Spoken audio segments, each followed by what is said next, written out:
അനുമതിയില്ലാതെ പാട്ടുപയോഗിച്ചതിന് മഞ്ഞുമൽ ബോയ്സിനെതിരെ വക്കീൽ നോട്ടീസ് അയച്ച് ഇളയരാജ. മഞ്ഞുമൽ ബോയ്സിനെ തേടി മറ്റൊരു കേസും.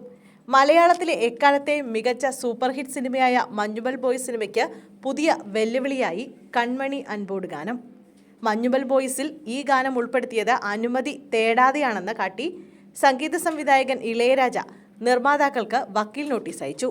കൺമണി അൻപോട് ഗാനം ഉൾപ്പെടുത്തിയതിന് അനുമതി തേടിയിരുന്നില്ല എന്ന് വ്യക്തമാക്കിയ ഇളയരാജ ടൈറ്റിൽ കാർഡിൽ പരാമർശിച്ചതുകൊണ്ട് മാത്രം കാര്യമില്ലെന്നും വ്യക്തമാക്കിയാണ് വക്കീൽ നോട്ടീസ് അയച്ചത്. 15 ദിവസത്തിനകം നഷ്ടപരിഹാരം നൽകണമെന്ന് ഇളയരാജ ആവശ്യപ്പെട്ടിട്ടുണ്ട്. പകർപ്പവകാശ നിയമം ലംഘിച്ചെന്നാണ് ഇളയരാജ വക്കീൽ നോട്ടീസിൽ പ്രധാനമായും ചൂണ്ടിക്കാട്ടിയിരിക്കുന്നത്. ഒന്നുകിൽ അനുമതി തേടണമെന്നും അല്ലെങ്കിൽ ഗാനം ഒഴിവാക്കണമെന്നും അദ്ദേഹം വ്യക്തമാക്കിയിട്ടുണ്ട്. 15 ദിവസത്തിനകം നഷ്ടപരിഹാരം നൽകണമെന്നും ഇല്ലെങ്കിൽ നിയമ നടപടിയായി മുന്നോട്ടു പോകുമെന്നും ഇളയരാജ വക്കീൽ നോട്ടീസിൽ വ്യക്തമാക്കിയിട്ടുണ്ട്. ഈ വക്കീൽ നോട്ടീസിനോട് സിനിമയുടെ നിർമ്മാതാക്കൾ എങ്ങനെ പ്രതികരിക്കുമെന്നതാണ് നിർണായകം.